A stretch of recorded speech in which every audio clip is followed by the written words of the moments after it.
Listo, mi gente, como pueden observar, ya aquí tenemos la iPad totalmente desvinculada. Ya lo sé porque aquí desde el principio me dice aquí configurar como un nuevo iPad.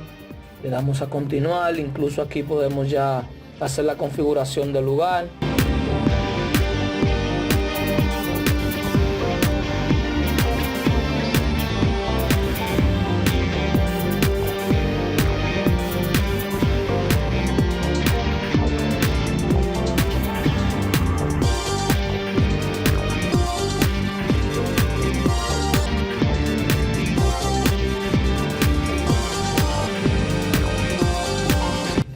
Aquí, como pueden ver, mi gente, ya tenemos la iPad totalmente desvinculada de la cuenta que anteriormente teníamos.